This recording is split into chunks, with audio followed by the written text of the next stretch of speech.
Philoctète, le plus réservé et le plus modéré des trois fondateurs du spiralisme, est avant tout fragilité, mais surtout sensibilité.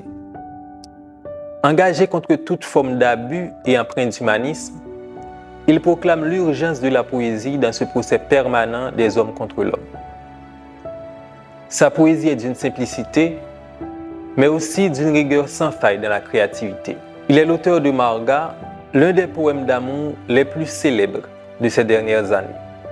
Philoctète est né sous l'occupation américaine et est mort avec la présence des bottes étrangères sur le sol haïtien, chose à laquelle il s'est opposé avec ferveur. Qui est René Philoctète? Ce monstre de la poésie haïtienne contemporaine, cet homme qui invite le soir à la naissance de son poème. C'est à Jérémie, dans la Cité des Poètes, que René Philoctète a vu le jour le 16 novembre 1932, alors qu'Haïti est occupé par les Marines américains.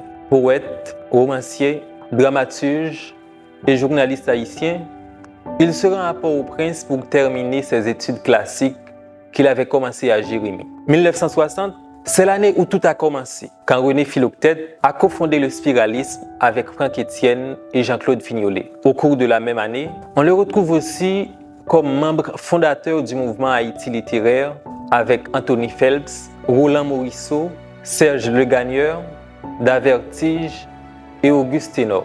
Sa première œuvre, Saison des hommes, paraît en 1960.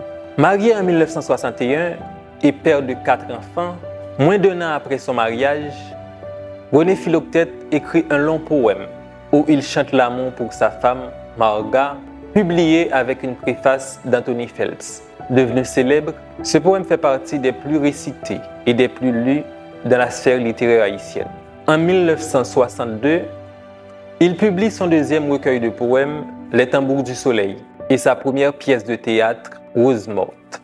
Bookman ou Le rejeté des enfers, sa deuxième pièce de théâtre, est publiée en 1963, ainsi que son recueil de poèmes intitulé Promesses. En 1965, René Philoctète publie Escargot. Contraint à l'exil, il est parti au Canada la même année pour rejoindre ses amis de Haïti littéraire. Pendant son séjour de 6 mois, il profite pour écrire son recueil de poèmes Ces îles qui marchent.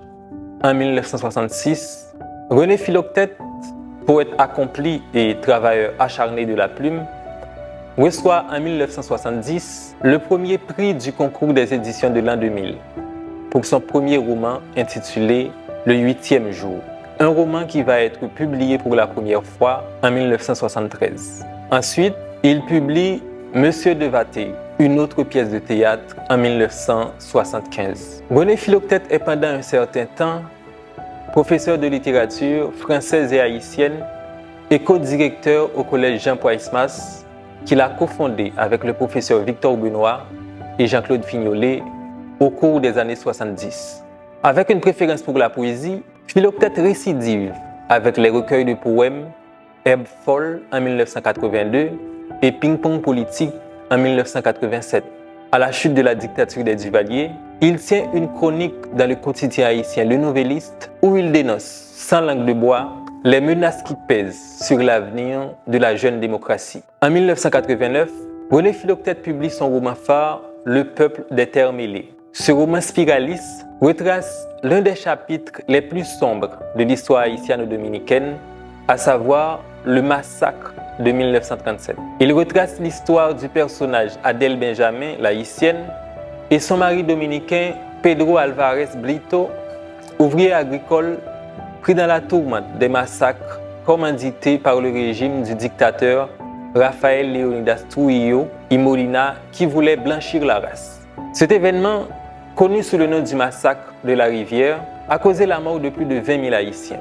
En 1992, René Philoctète part en Argentine afin de recevoir le prix du Parlement argentin à Buenos Aires.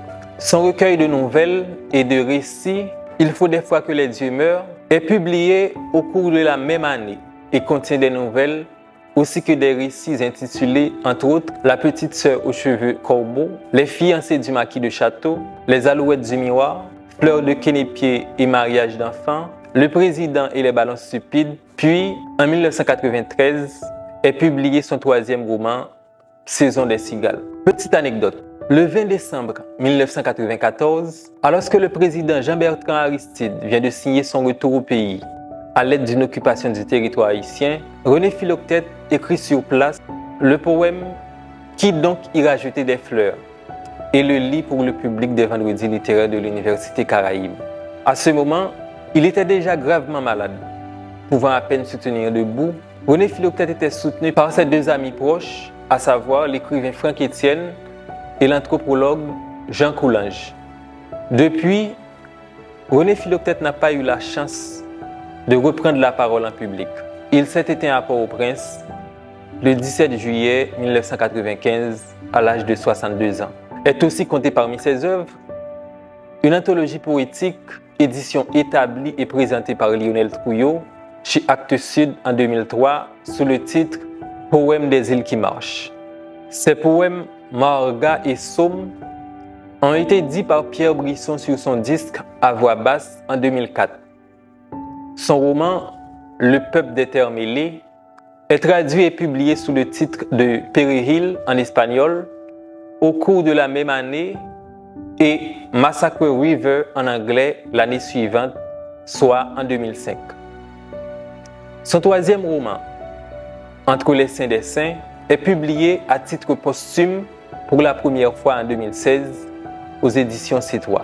Pendant toute sa vie, Philoctète s'est battu pour la souveraineté nationale et contre toute forme de dictature, dont celle des Duvalier. Il s'est battu pour plus de justice sociale, de solidarité, mais surtout pour plus d'amour parmi les hommes et pour un peuple qui veut s'ouvrir à la vie.